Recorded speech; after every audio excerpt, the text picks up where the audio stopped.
ना सोच में कोई संकोच, न जवाब में कोई हिचकिचाहट। वो दिन भी अजीब था जब गंगा किनारे वाराणसी में, जी हाँ काशी नगरी में, हम लोग प्रधानमंत्री नरेंद्र मोदी का इंटरव्यू ले रहे थे। अंजना जी नमस्ते। नमस्कार। प्रधानमंत्री स्वागत आपका। Thank you. कई सारे सवाल, और एक पत्रकार के तौर पर मन पर सवाल तो कभी मन में खत्म होते नहीं हैं, लेकिन हर सवाल हम दागते गए और बिना हिचकिचाहट, बिना कोई संकोच सीधा सवाल किया, हर मुद्दे पर किया। चाहे वो साध्वी प्रज्ञा से जुड़ा हुआ सवाल था, चाहे वो किस तरह से प्रधानमंत्री आज की राजनीति को और देश की दशा दिशा को आगे ले जाना चाहते हैं, इन तमाम सवालों पर हमने सीधा प्रधानमंत्री से सवाल दागा और बहुत ही सहजता के साथ। मतलब एक लम्हे को भी ऐसा नहीं लगा कि किसी तरह का संकोच सवाल पूछने में करने की जरूरत है, क्योंकि हर सवाल को वो बहुत ही ध्यान से सुन रहे थे। मोदी जी अपनी सैलरी का क्या करते हैं कि माँ आपको बड़े प्यार से पैसे पकड़ाती हैं, आप उन पैसों का क्या करते हैं? Maximum governance, minimum government, and government has no business of being in government. बोलते बोलते ही जैसे वो उन्होंने सोच रखा था, ऐसे हर विषय पर, और जिस तरह की पैठ उनकी और जिस तरह की उनकी थोरो स्टडी रहती है हर मुद्दे पर, मुझे लगता है कि हर सवाल का उन्होंने एक ऐसा जवाब दिया जिससे ये साफ हुआ कि वो खुद चाहते हैं कि तमाम मुद्दों पर साफ गोई से बात हो। मुझे याद है उसके बाद बहुत बवाल मचा था जब साध्वी प्रज्ञा को लेकर उन्होंने अपना जवाब दिया था, और साध्वी प्रज्ञा पर जब मैंने उनसे सीधा सवाल पूछा था कि आखिर साध्वी प्रज्ञा को लेकर आपकी पार्टी की सोच क्या है, उसी दिन नहीं, उसके बाद एक प्रेस कॉन्फ्रेंस में भी मैंने ये पूछा था कि अगर आपकी पार्टी जीतती है और साध्वी प्रज्ञा जीतती हैं तो आप लोग उनका स्वागत करेंगे या पार्टी से बाहर का रास्ता दिखाएंगे, उनके बयानों की वजह से जो विवाद था। लेकिन पीएम ने काशी में उस समय खुलकर साथ दिया था साध्वी प्रज्ञा का, और कहा था, बल्कि अपनी तुलना की थी और कहा था कि गुजरात में मुझ पर भी कई लांछन लगाए गए थे, तो हमें हर तरह की बातों को देखकर समझकर ही कुछ करना पड़ेगा। हालांकि बाद में पीएम ने इस पर स्पष्ट रूप से खुद ही कहा था कि वो इस बात से व्यथित है, हर किसी को बोलने के पहले सोचना चाहिए। अच्छा, प्रज्ञा के खिलाफ कोर्ट ने भी, ये लोग गए, कोर्ट ने भी कह दिया वो चुनाव लड़ सकती है, और वो एक सिंबल है। ये हिंदू टेररिज्म करके भारत की हजारों साल की विरासत को आपने जो बदनाम किया, उसको सामने से ललकारना चाहिए। जब गुजरात का मुख्यमंत्री था तो देश के अनेक राज्यों में से एक छोटा सा राज्य का मुख्यमंत्री था, लेकिन मुझे ऐसा पेंट किया, मेरे जैसा कोई बुरा इंसान ही दुनिया में नहीं हो सकता है। लेकिन एक सरल अंदाज, मुझे लगता है कि लोगों से कनेक्ट करने का जो तरीका प्रधानमंत्री नरेंद्र मोदी का है, वो इतने प्रबल तरीके से अपनी बात को कहते हैं कि मीलों, आप पीछे मुड़कर देखेंगे तो आपको मीलों तक कोई नहीं दिखेगा। वो इसलिए है क्योंकि शायद मुझे लगता है कि विचारधारा में कहीं पर कोई संकोच नहीं है।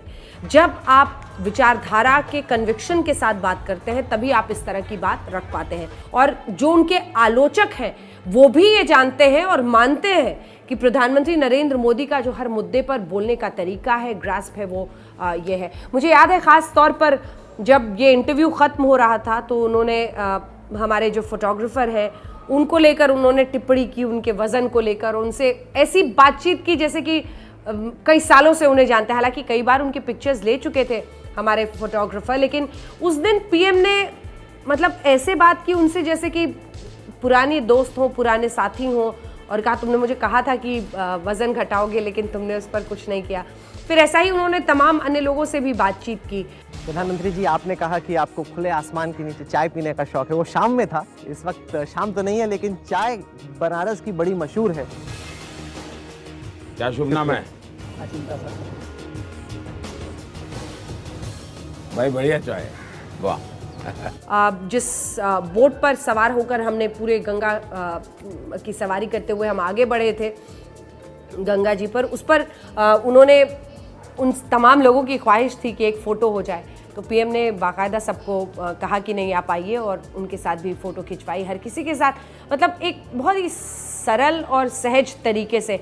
कई बार लगता है कि जब आप पत्रकारिता में हैं तो कुछ नेताओं की आप सुबह शाम आलोचना करते हैं, आप उनकी निंदा करते हैं, आप उनके कुछ कामों का जिक्र करते हैं, उसकी बात करते हैं, उस पर घंटों चर्चा करते हैं, लेकिन जब आमना सामना होता है तो कई बार ऐसा लगता है कि आप उस व्यक्ति को असेस भी करते हैं, आप उसको मार्क्स देते हैं कि ये किस तरह का आदमी है। क्योंकि उसके बाद मुझे याद है इंटरव्यू के बाद जहाँ भी जाइए लोग यही प्रश्न पूछते थे कि कैसा था आमने सामने से, कैसा था पीएम से मिलना।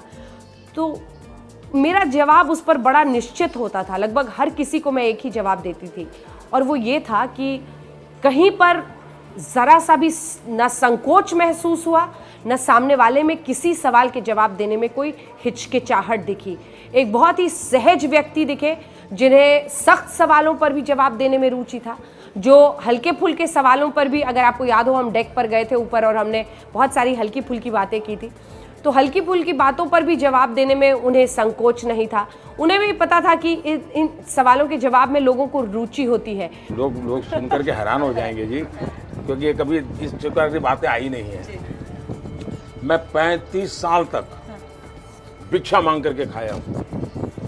अच्छा, मैं कभी बता करके नहीं जाता था, पढ़ा है तो खाता था, वरना चला था, ऐसे जिया हूँ। तो उस दिन मैंने ये भी जाना पीएम के बारे में कि न सिर्फ वो टेलीविज़न को बहुत अच्छी तरह से समझते हैं, बल्कि वो डिजिटल प्लेटफॉर्म को भी समझते हैं, और उन्हें एहसास था कि ये जो सख्त सवाल और सख्त जवाब हैं उनकी क्या ऑडियंस है, और जो ये हम छोटी बातें उनके दोस्तों के बारे में, बेस्ट फ्रेंड फॉरएवर, आपका बीएफएफ कौन है, आपका बेस्ट फ्रेंड फॉर लाइफ कौन, बीएफएफ। जब मैं संघ का काम करता था तब एक लक्ष्मण राव जी नामदार करके थे, वकील साहब हम कहते थे, जिनके जीवन पर मैंने किताब लिखी है सेतुबंध। तो मेरा मन करता था कभी कि मैं उनको कहूँगा कि ऐसा हुआ, लेकिन मेरे जीवन का एक नियम है जो शायद आपके दर्शकों को भी काम आ सके। जीवन में एक व्यक्ति ऐसा होना चाहिए, उसको पता नहीं होना चाहिए कि आपके जीवन में उसका वो स्थान है। आपके मन में अच्छा विचार आया तो भी बता दो, बुरा विचार आया तो भी बता दो, अच्छा हुआ तो भी बता दो, कुछ भी मत छुपाओ। एक व्यक्ति जीवन में होना चाहिए। अभी भी है क्या आपकी? है।